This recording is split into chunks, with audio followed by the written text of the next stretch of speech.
주식시장 보면 상승하다 급락으로 전환하는 거 순식간이죠. 이런 경고 감사합니다. 다들 너무 좋다 할 때가 상투고 꼭지일 때가 많아요.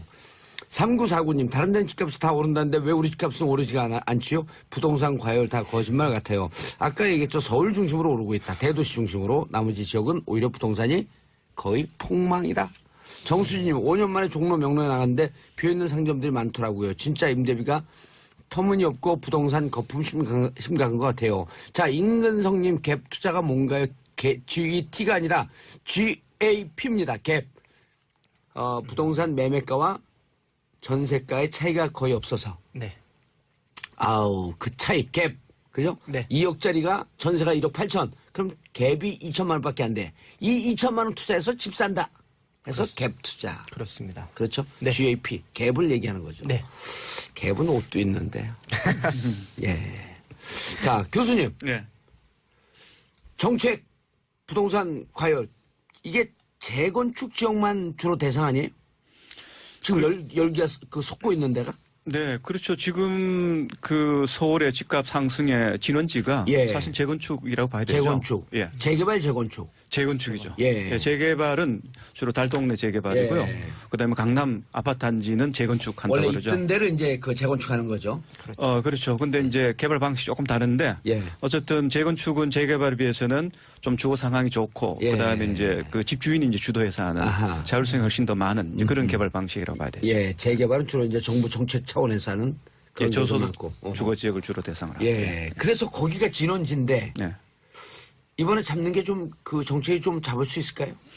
뭐 지금 문제는 강남 재건축에서 이제 발언이 됐는데 예. 이번 내놓은 정책의 수단이란 것은 애꿎은 청약 분양 시장을 규율하는 통제하는 이런 것으로 이제 나왔기 때문에 예. 문제가 나오는 부분과 예. 그다음에 정부가 대응하는 그 방식 간에는 예. 갭이 있다고 봐야 되죠. 여기서도 갭이 있네. 예, 저는 갭이 아주 크다고 이제 보는데요. 강남에서 불났는데 서초에 가서 끄고 있는 거예요. 그렇죠. 어허. 지금 정부가 발표한 자료를 보더라도 이미 이제 분양과 청약 과열이 뭐 수년 전부터 있었는데 예. 뭐 그건 정부가 이제 제도를 여러 가지 완화해서 그렇습니다. 그렇다면 2015년에 1순위 자격자를 2순위 자격 합치는 바람에 1순위 자격자가 그 자리에서 80%가 늘었습니다. 그래서 지금 현재 지금 청약 가입자 중에 2천만 명 중에 1천만 명이 1순위 자격을 갖고 있는 사람들이기 때문에 1순위, 2순위를 확 합쳐버린 바람에 예. 자격 조건을 완화했다 이렇게 보시면 되는 거죠. 그러니까 이들이 어쨌든 뭐 이 청약할 수 있는 자격을 갖고 있기 때문에 어디든 찔러보려는 이런 생각을 이제 갖고 있는 것이죠. 그러다 보니까 지난 2, 3년간은 이 청약이 이제 과열이 되고 어쨌든 청약도 잡긴 잡아야 되네요. 예. 그 작년 같은 경우에 이 주택시장 거래의 한 30~40%가 이제 분양권 시장에 참여하는 거래였고요. 아하. 그중에 한 30~40%가 집을 사는 게 목적이 아니라 분양권 거래 차익을 남기기 위해서 이제 참여하는 이런 사람이 되었습니다. 그러니까 그만큼 가수요가 만들어졌기 가수요가 때문에 많고 이번 정책으로 그건 좀 잡히겠네요. 그래서 그렇게 해서 지난해 11월 3일 날 예. 대책을 이제 그걸 중심으로 해서 이제 잡기 위해서 내놨는데 근데 지난 11월 3일 그 대책이 실시된 이후에 결과를 보면 예. 오히려 청약 조정 지역일수록 청약률이 더 높습니다. 오히려 일반 지역보다도 일반 지역이 10대 1의 경쟁률을 보였다면 청약 조정 지역으로 지정했던 강남까지 포함해서 이런 지역에서는 청약 경쟁률이 한 20대 1 정도로 치솟았습니다. 청약 조정지구로 지정되는 순간 여기는 더 올랐습니다. 부동산 가격이 예. 오를 것이다라고 하는 예. 예상 기대치가 있다는 그런 거죠. 등등이 작용하면서 11.3 대책을 내놨습니다만 결과론적으로 보면 잡지 못했는 것이죠. 예. 그렇다면 이번 대책도 11.3 대책의 연장이라 본다면 문제는 특히 재건축 시장에서 나오는데 더욱더 근본 대책이 어느 정도 약발이 들지 작용할지 예. 이 부분 상당히 이제 걱정되는 부분이죠. 예. 네. 원장님 이번에 중강도 정도고 이렇게 보는 분들도 있어요. 이번에 네. 중강도 던지고 조금 더 과열되면 고강도로 간다 가는 시그널이 담겨 있다? 네, 그렇게 보고 있습니다. 왜냐하면 지금 아직까지 투기 과열 지구라는 더 강한 수단도 예. 꺼내 들지도 않았고요. 예. 그다음에 과거 우리 참여정부 때 이제 가동했던 투기 지역이라는 부분들, 예. 양도세 중과라는 부분들, 뭐 이런 부분 하나도 안 했고요. 그다음에 원래는 2019년부터 DSR이라고 그래갖고 그 모든 부채를 다 감안을 해서 자기 소득 수준 대비해서 대출해주겠다는 제도가 2019년도부터 원래 도입하려고 했는데 지금 8월 달에 그 가계부채 관리 대책을 발표할 때 여기에 포함시키는 걸 지금 적극적으로 검토하고 있다고 하거든요. 앞으로 8월 달또 예, 가계부채 관리 대책이 가계부채 관리 대책 예. 발표한다고 예. 공지가 돼 있죠. 네네. 거기에 포함되게 된다면 대출은 더 이게 줄어들게 되겠죠. 그래서 저 같은 경우는 개인적으로 보면 그 박근혜 정부의 그 부동산 가격이 굉장히 많이 올랐고 특히 집값들이 많이 올랐는데 이거의 가장 큰 원인이 이 금융 규제를 풀어버린 게 가장 강력했지 않았나. LTV, DTI. 그렇죠. 아하. 이 부분만큼은 풀지 않았어야 되는데 예. 이 부분을 너무 풀어버리면서 사실은 시중의 유동성이 좀 많아지고 그리고 저금리 기조 계속 유지되니까 부동자금이 갈 데가 없었죠. 그러다 보니까 이 부동산 쪽으로 많이 흘러 들어왔고요. 예. 그런 점에서 봤을 때는 지금 굉장히 바람직한 상황은 아니지 않느냐 이렇게 보고 있습니다. 2014년 말에 이른바 최경환 경제부총리가 들어서면서 초이노믹스. 네. 거기서 대표적인 게 LTV, DTI 풀자 말자 하면서 격렬한 논쟁이 붙었었잖아요. 그렇죠. 근데 결국은 그 빚내서 집 사라. 네. 이 정책이었단 말이에요. 그렇죠. 근데 그 금융당국 쪽에서는 사실은 그때도 굉장히 내부적으로는 반대 의견이 상당히 많았었죠. 그럼에도 불구하고 지금 이제 거시적인 부분에서 경제를 좀 살려야 되지 않느냐는 그것 때문에 이렇게 풀어버렸는데 결국은 그게 지금 우리나라 경제를 옥죄고 있는 거죠. 예. 너무 이제 전 정부에 대해서만 얘기를 하면 그 이전 정부, 참여정부도 마찬가지예요. 왜 날 보고 그러세요, 근데? 버블세븐에 참여정부에 아무것도 안 했는데. 대못을 막겠다라고 하면서 규제를 하면 예. 주식시장은 선행시장이에요. 경기를 앞서서 반영하지만 예. 주식시장은 후행성입니다. 그러니까 공급을 수급을 막아버리면 그 뒤에 부작용은 2, 3년 후에 나타나거든요. 의미심장한 얘기시네. 사실 뭐 참여정부 때 서울의 그 집값이 예. 57%가 평균적으로 아파트 값이 올랐습니다. 참여정부 5년 기간에 동안? 예, 5년 동안 굉장히 많이 올랐던 부분들인데 그 부분이 이제 정책적인 방향성이 되는 게 잘못된 게 아니라 사실은 그 문제의 모든 원인이 투기 수요만 있다. 그리고 공급 부분에 무게중심을 두지 않았던 거죠. 예. 그다음에 공급은 묶어놓고 투기 수요만 잡으니까 참다 터진 케이스가 돼버린 거죠. 이번 정부가 이제 그 우리 문재인 정부에서 좀 반면교사로 그런 부분들은 좀 이렇게 조심해서 접근해야 되지 않을까. 예. 근데 조금 더 역할을 우리가 그 솔로 가게 되면 사실 참여정부의 이 초기의 어떤 정책 상황과 지금 상황이 좀 비슷한 점이 있습니다. 그렇죠. 근데 그 단순하게 무슨 뭐 진보적인 정권이기 때문에 그렇다는 것은 아니고요. 예. 시장 상황을 보면 시장 그렇다는 상황. 건데요. 참여정부 초기의 그 시장 상황이라는 것은 김대중 정부 때의 일종의 정책이 만든 어떤 시장 상황을 그대로 이어받은 겁니다. 그러니까 이제 김대중 정부 때 그 IMF 위기를 거치면서 이제 경제가 죽으니까 그걸 살리기 위해서 전반기적인 여러 정책을 내놨는데 그 중에 이제 대표적인 것이 부동시장 활성화 정책이었죠. 예. 그래서 이제 2001년부터 부동시장이 이제 살아나기 시작합니다. 근데 그거는 이제 부동시장의 정책이 작용을 잘했기 때문에 나타난 결과가 있었습니다만, 경기가 이제 그 위기가 이제 어느 정도 끝나면서 회복되는 국면과 맞물리면서, 예. 이게 이제 시장이 살아나는데 그런 국면을 그대로 이제 참여정부가 이어받았던 것이고. 예. 지금도 세계 경기가 조금씩 살아나는 조짐 아니에요. 예. 그렇죠. 그러니까 지금 이 새 정부의 예. 이 주택시장 상황이라는 것이 지난 정부의 말에 특히 이제 말에 아까 말씀하셨던 초이노믹스의 어떤 일환으로 내놨던 전반기적인 규제 완화들이 이제 지난 2, 3년부터 시장을 조금 달고 왔는데 그 분위기를 그대로 지금 가져오는 거예요. 그러다 보니까 참여정부 때와 마찬가지로 시장은 하락이 이루어지고 있고 여러 가지 정책이 완화된 것은 그대로 남아 있는데 이건 뭔가 손을 지금 쉽게 쓸 수 없는 이런 이제 상황을 현 정부가 지금 직면하고 있기 때문에 근데 참여정부는 그 이후에 여러 가지 이제 규제 강도를 높이는 정책을 폈습니다만 이 정부는 앞으로 규제 강도를 계속 높이는 정책을 펼지 또 시장의 어떤 그런 여러 가지 적응할 수 있는 정책을 낼지는 아직까지는 모르고 있습니다. 예. 근데 이제 첨언을 하자면 정부가 원하는 건 예. 집값은 물가 상승률의 1, 2% 내외에서 움직여 주길 원합니다. 그렇죠. 그러니까 과도한 상승을 하지 못하도록 규제하는 측면도 있지만 부동산 시장이 급냉해서 경착류로 가면 더 큰 일이 벌어집니다. 그렇죠. 그래서 반값 아파트가 나올 수 있다라고 일각에서 주장하지만 정부는 그걸 그대로 놔두지 않습니다. 모든 정책적 수단을 동원해서 막습니다. 왜냐하면 지난해 그리고 지난 1분기 경제 성장률이 그나마 1%를 회복한 거는 부동산이 절반 이상을 차지하고 있습니다. 그러니까 정부 입장에서 지금 나온 대책, 첫 번째 대책이 잽이나 스트레이트성에 가깝다면 이거는 부동산 경기도 죽여서는 안 되고 과거의 학습 효과 때문에 그렇죠. 강하게 규제를 냈을 경우에는 부동산 경기가 갑자기 급냉합니다. 급냉하게 되면 전체 경기도 같이 추락하니까. 그렇습니다. 그것과 함께 동시에 가계부채도 잡아야 된다는 굉장히 그 두 개, 양립할 수 없는 두 가지를 다 잡으려는 목적이 있는 겁니다. 경기는 조금 오르게 놔둬야 되는데 그렇다고 보면 부동산 경기를 일방적으로 잡을 수도 없고 또 부동산 경기를 놔두다 보면 가계부채가 폭발할 수도 있고. 맞습니다. 이야. 그런데 어쨌든 역대 정권에서 이걸 계속 제대로 못 잡은 거 아니에요? 그렇죠. 그렇죠.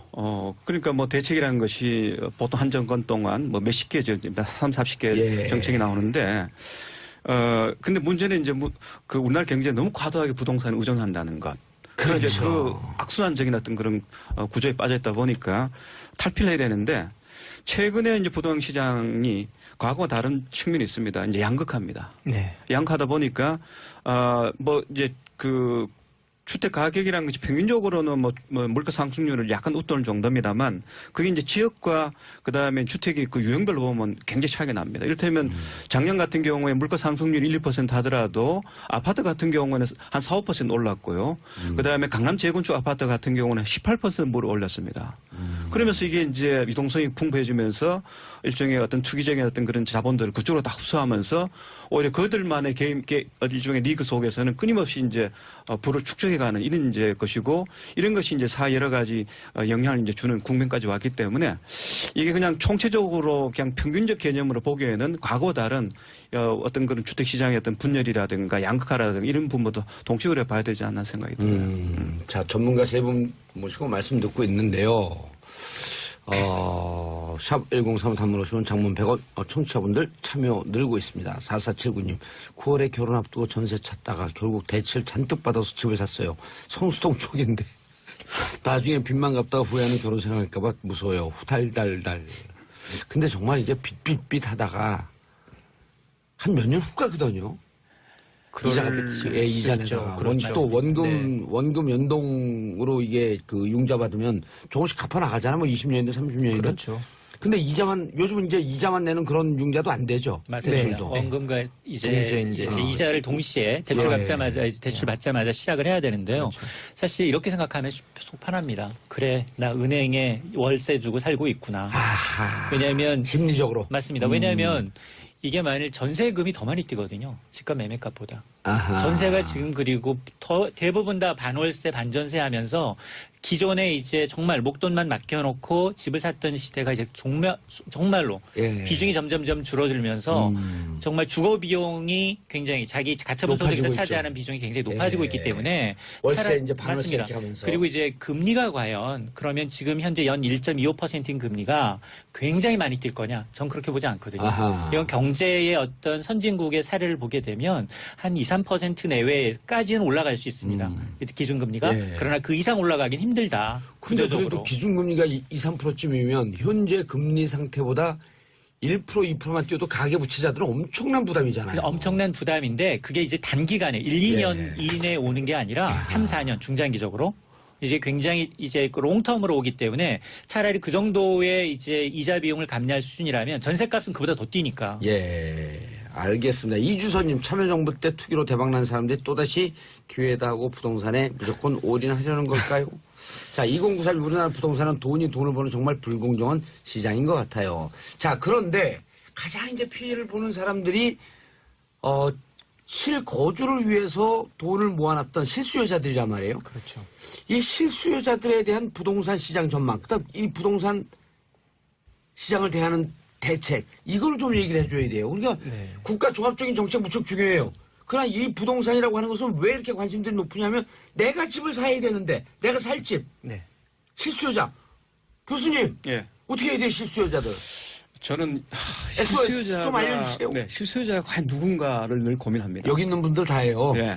그래서 정부가 이번에 내놓은 실수요자의 그 기준을 보면 좀 기준이 있습니다. 이를테면 뭐 그 부부 합산 소득이 연 한 6천만 원 이하.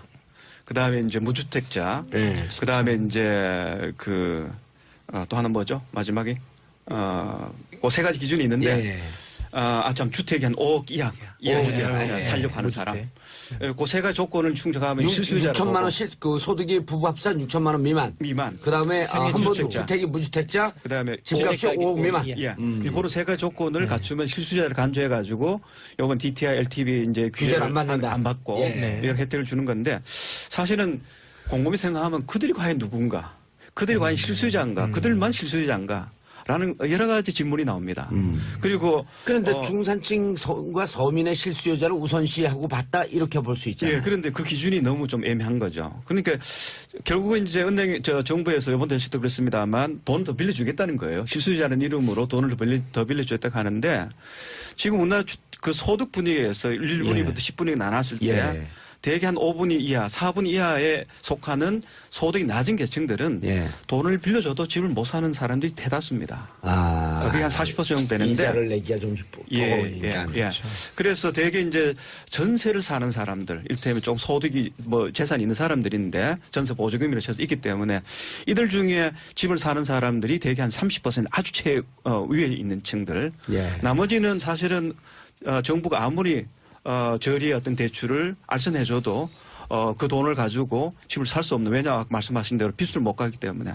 자, 그렇다면 그 실수요자가 누군가라는 질문이 나오는 거예요. 그리고 지금 부부 합산 소득이 6천만 이하고 그다음에 무슨 뭐 5억 이하의 주택을 사는 경우 뭐 이제 대출을 조금 더 쉽게 해준다고 합니다만 소득이 낮은 사람한테 대출 더 준다는 이야기는 그만큼 빚을 더 많이 지고 집을 사는 이야기 때문에 이게 한 바퀴 돈다면 이게 또 다른 부담이 되는 거예요. 예. 그래서 이 실수요자라는 것이 어떤 것인가에 대한 정의가 좀 필요하고 사실 집을 못 사는 실수요자들 경우에는 대출 금리를 낮춰주는 것은 결코 답이 아닙니다. 오히려 저렴한 주택을 정부가 알선해주거나 그다음에 임대주택을 좀 공급해주거나 현재 사는 임대차 관계를 안정화시켜주고 이런 것들이 어떤 면에서 보면 예. 정말 실수할 수 없는 정책인데 지금 모든 우리나라 정책이라는 것이 집을 사는 것을 중심으로 내놓다 보니까 실수자들 이제 그런 이제 대상으로 선정이 될 수밖에 자, 없는 지금 것이죠. 저금리 대출 기조인데 어쨌든 금리도 인상될 조짐을 보이고 있고 현재 어쨌든 집을 사는 적기는 아니다 이 말씀이신가요, 교수님? 저는 개인적으로 집을 사라 그러면 상당히 지금 판단하기 어렵다고 봅니다. 왜냐하면 집값이 투자는 여전히 일단 하지 말아야 했고 네. 실수요자들. 실수요자들 그렇죠. 뭐 저는 그렇게 합니다. 우리가 이제 집을 사서 사는 경우에는 예.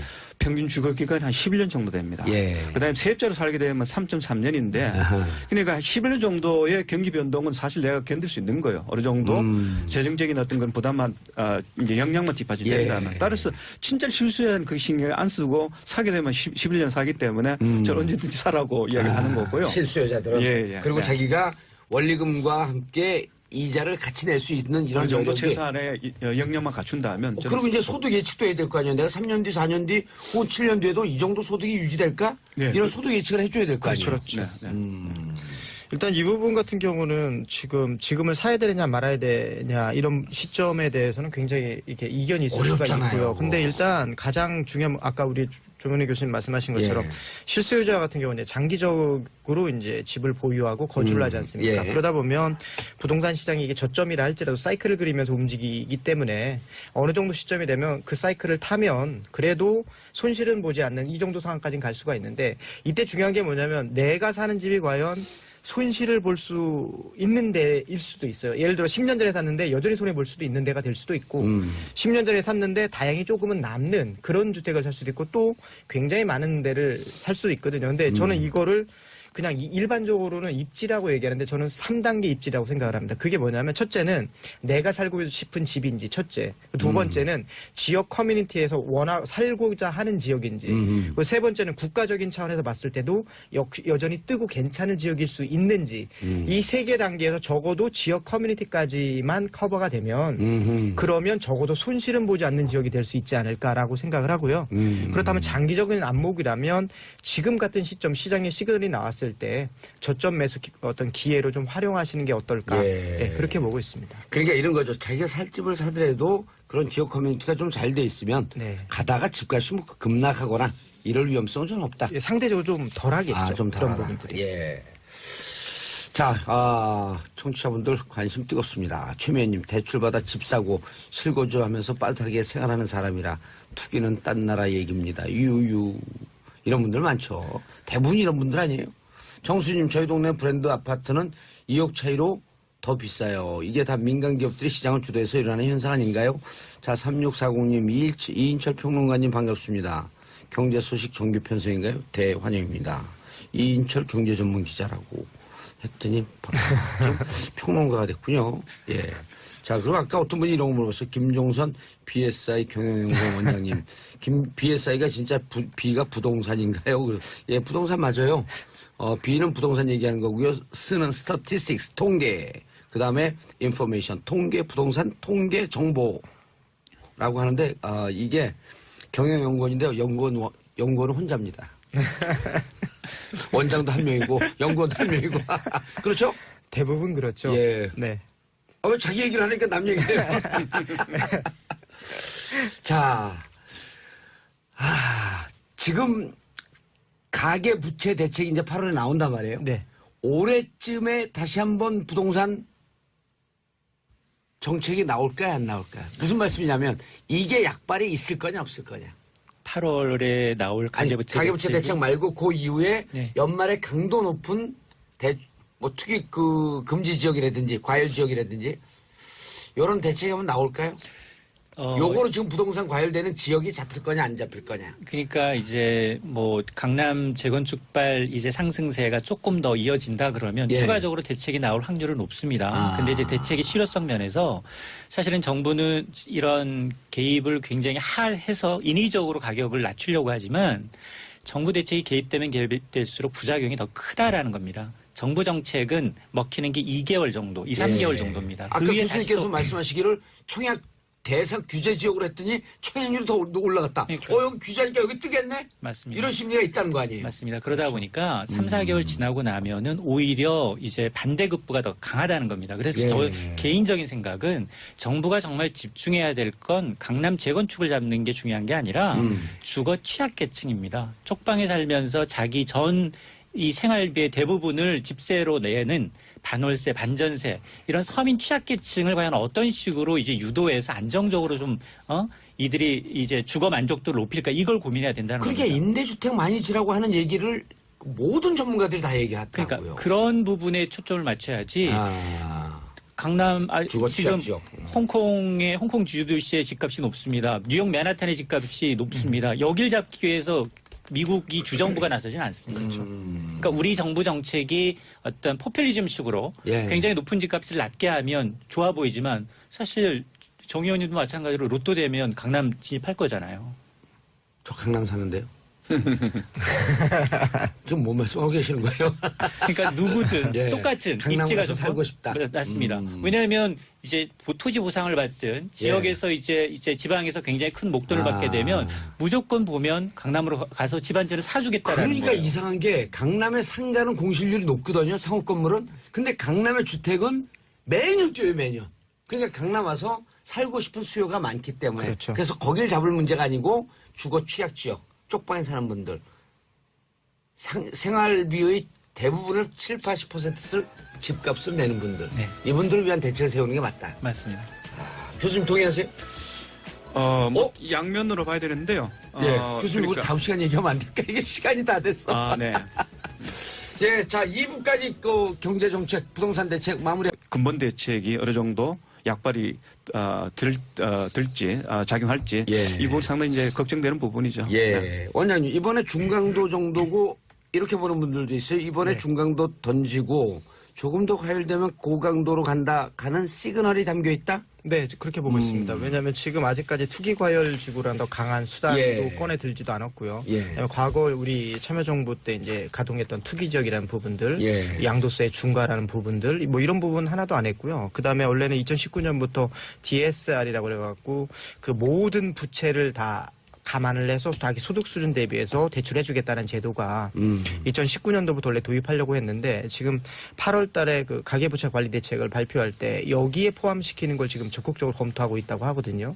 앞으로 8월 달 또 예, 가계부채 관리 대책이 가계부채 관리 대책 예. 발표한다고 예. 공지가 돼 있죠. 네네. 거기에 포함되게 된다면 대출은 더 줄어들게 되겠죠.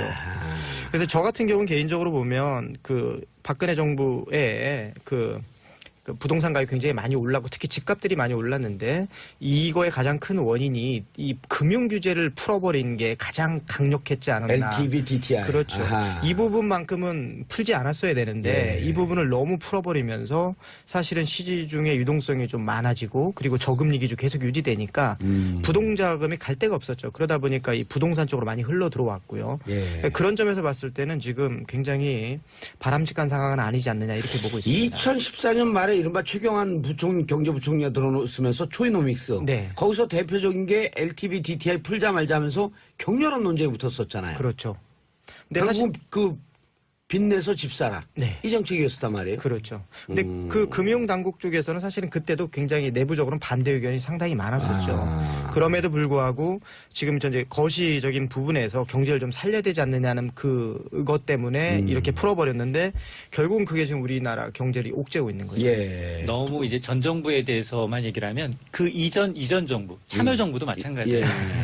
왜 날 보고 그러세요, 근데? 버블세 부분에 참여정부는 아무것도 안 했는데. 대못을 막겠다라고 하면서 규제를 하면 예. 주식시장은 선행시장이에요. 경기를 앞서서 반영하지만 예. 주식시장은 후행성입니다. 그러니까 공급을 수급을 막아버리면 그 뒤에 부작용은 2, 3년 후에 나타나거든요. 의미심장한 얘기시네. 사실 뭐 참여정부 때 서울의 그 집값이 예. 57%가 평균적으로 아파트 값이 올랐습니다. 참여정부 5년 기간에 동안? 예, 5년 동안 오. 굉장히 많이 올랐던 부분들인데 그 부분이 이제 정책적인 방향성이 되는 게 잘못된 이들이 어쨌든 뭐 이 청량할 수 있는 자격을 갖고 있기 때문에 어디든 찔러보려는 이런 생각을 이제 갖고 있는 것이죠. 그러다 보니까 지난 2, 3년간은 이 청약이 이제 과열이 되고 어쨌든 청약도 잡긴 잡아야 되네요. 예. 예. 그 작년 같은 경우에 이 주택시장 거래의 한 30~40%가 이제 분양권 시장에 참여하는 거래였고요. 아하. 그중에 한 30~40%가 집을 사는 게 목적이 아니라 분양권 거래 차익을 남기기 위해서 이제 참여하는 이런 사람이 되었습니다. 그만큼 가수요가 만들어졌기 가수요가 때문에 많고 이번 정책으로 그건 좀 잡히겠네요. 그래서 그렇게 해서 지난해 11월 3일 날 예. 대책을 이제 그걸 중심으로 해서 이제 잡기 위해서 내놨는데 근데 지난 11월 3일 그 대책이 실시된 이후에 결과를 보면 예. 오히려 청약 조정 지역일수록 청약률이 더 높습니다. 오히려 일반 지역보다도 일반 지역이 10대 1의 경쟁률을 보였다면 청약 조정 지역으로 지정했던 강남까지 포함해서 이런 지역에서는 청약 경쟁률이 한 20대 1 정도로 치솟았습니다. 청약 조정식으로 지정되는 순간 여기는 더 올랐습니다. 부동산 가격이 예. 오를 것이다라고 하는 예. 예상 기대치가 있다는 그런 거죠. 등등이 작용하면서 11.3 대책을 내놨습니다만 결과론적으로 보면 잡지 못했는 것이죠. 예. 그렇다면 이번 대책도 11.3 대책의 연장이라 본다면 문제는 특히 재건축 시장에서 나오는데 더욱더 주식시장 보면 상승하다 급락으로 전환하는 거 순식간이죠. 이런 경고 감사합니다. 다들 너무 좋다 할 때가 상투고 꼭지일 때가 많아요. 3949님 다른 데는 집값이 다 오른다는데 왜 우리 집값은 오르지가 않지요? 부동산 과열 다 거짓말 같아요. 아까 얘기했죠. 서울 중심으로 오르고 있다. 대도시 중심으로. 나머지 지역은 오히려 부동산이 거의 폭망이다. 정수진님 5년 만에 종로 명로에 나갔는데 비어있는 상점들이 많더라고요. 진짜 임대비가 터무니없고 부동산 거품 심각한 것 같아요. 자, 임근성님 갭 투자가 뭔가요? GET가 아니라 GAP입니다. 갭.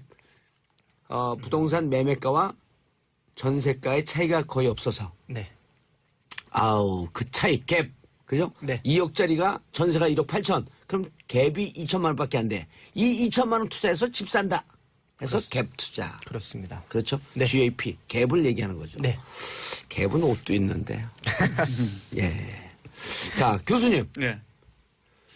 정책, 부동산 과열. 이게 재건축 지역만 주로 대상 아니에요? 지금 열기가 솟고 있는 데가? 네, 그렇죠. 지금 그 서울의 집값 상승의 진원지가 예. 사실 재건축이라고 봐야 되죠. 재건축. 예. 재개발, 재건축. 재건축이죠. 예. 재개발은 주로 달동네 재개발이고요. 예. 그다음에 강남 아파트 단지는 재건축한다고 원래 그러죠. 있던 데를 이제 그 재건축하는 거죠. 그렇죠. 근데 이제 개발 방식이 조금 다른데 예. 어쨌든 재건축은 재개발에 비해서는 좀 주거 상황이 좋고 예. 그다음에 이제 그 집주인이 이제 주도해서 하는 아하. 자율성이 훨씬 더 많은 이제 그런 개발 방식이라고 봐야 되죠. 예. 재개발은 주로 이제 정부 정책 차원에서 하는 그런 경우도 저소득 많고. 주거 지역을 주로 대상으로 하고. 예. 그래서 거기가 진원지인데 네. 이번에 잡는 게 좀 그 정책이 좀 잡을 수 있을까요? 뭐 지금 문제는 강남 재건축에서 이제 발언이 됐는데 예.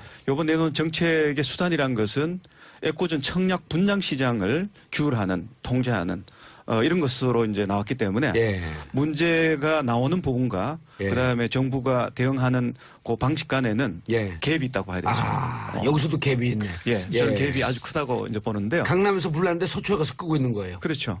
어허.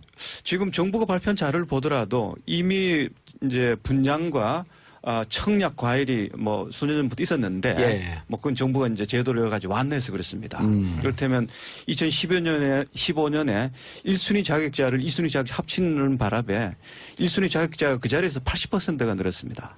그래서 지금 청약 가입자 중에 2천만 명 중에 1,000만 명이 1순위 자격을 갖고 있는 사람들이기 때문에 1순위, 2순위를 확 합쳐버리는 바람에 예. 자격 조건을 완화했다 이렇게 그렇죠. 보시면 되는 거죠.